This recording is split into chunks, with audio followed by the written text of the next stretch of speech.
Well, I haven't been in serious trouble with the media for 3 days, I think, so it's probably time to do something. That's University of Toronto psychology professor Jordan Peterson. University of Toronto professor Jordan Peterson has become a phenomenon. That's not an overstatement. Jordan Peterson has built his entire brand out of acting like some weirdo on social media as of late. But this weekend, he really did push the shtick a little too far. I received that information. In a time of polarizing politics, Dr. Jordan Peterson refuses to be pigeonholed. You're not going to decide what words I'm going to use. He sums up precisely what is wrong with the modern, moderate Liberal Party these days. I expected the attention around me to dissipate 3 or 4 years ago. Mm-hmm. And for some reason, it doesn't stop. And I can't figure it out, really. I think maybe it's because the media types, I mean, some of them have supported me, don't get me wrong, but they can't really figure me out because what I'm doing isn't really political. It's psychological, and I am a clinical psychologist. I've been writing these books to help people. There's other reasons as well.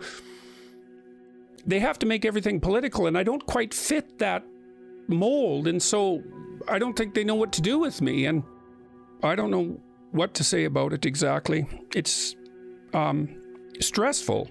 What I've seen among the critical reviewers in the mainstream is a pronounced tendency to denigrate explicitly or implicitly the population that they think I'm serving or that they feel constitutes my readers, and that might be the primary demographic, but it's way broader than that.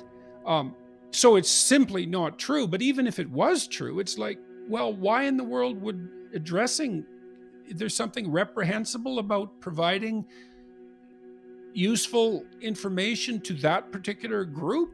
You know? That's partly why the darkness is so attractive, is because that's a place where anger can find its home. But I would say, and that's better than naivety, I believe, but it's not as good as integration. And so that anger should be put to work as a disciplinary motivation applied to yourself. It's a powerful force, and it can serve you instead of you serving it. And that would be much, much better. Well, the media is a more complicated thing, I think, because I think what's happening in the mainstream media is that it's falling apart as a consequence of technological transformation. And as it's doing so, it's polarizing. You know, like, well, look, newspapers are having a hard time making any money, right? We all know that. And of course, cable TV networks are losing all their viewers to things like YouTube, fault of people like you. And so they're starting to disintegrate. Well, when you start to disintegrate, you get more desperate. And when you get more desperate, well, then you have to attract attention however you can. And I think what we're seeing in the mainstream media is increasing focus on polarizing figures, because that drives the remaining audience to view. And so I think a lot of that's being driven by the underlying technological transformations. So media solving for views rather than the truth, that's what you're saying. Yeah. Okay. Yeah. So how do you feel about the media yourself when you think about the media? Well, I have mixed feelings about it. I mean, I've been treated very well by some journalists. You know, there's a handful of Canadian journalists in particular. I actually think they're the best journalists in Canada. And I hope that isn't mere personal bias, who've taken a careful look at what I've been doing and saying and have been very supportive of me. The Post Media Group in Canada, it's an aggregation of 200 newspapers, came out publicly in support of my stance on free speech a year and a half ago. And at some cost to them, because it was very contentious at that point. So that's been good.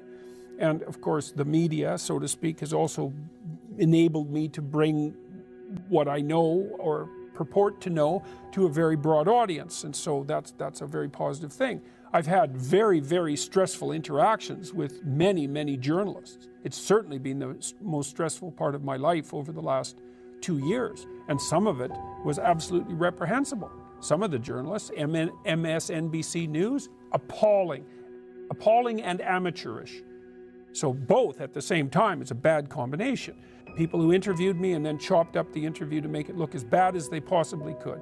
And that was all laid out by other people on YouTube who spliced back the original interviews and, put out what I actually CNN. said. What do you think about CNN? CNN I've had absolutely no contact with personally. Ever? I don't pay attention to them. Fox. The Fox people have treated me very well. Well, I've pointed out quite clearly why they're factually incorrect and ideologically possessed. I'm not a fan of radical leftists. Look at what happened in the 20th century with radical leftist ideology. It's obvious that things can go too far on the right and they can go too far on the left. And it's kind of easy to put a box around people who go too far on the right. But it's not so easy to put a box around people who go too far on the left. So it's hard for people who are left-leaning, say, and concerned with inequality and that sort of thing, to dissociate themselves from those who have clearly gone too far. And the problem is we really don't know where the red flags are in leftist territory. Now, for me, it's equality of outcome is a good, so-called equity. That's a red flag. So it's harder for people on the left to dissociate themselves from the people who would do everyone in, essentially.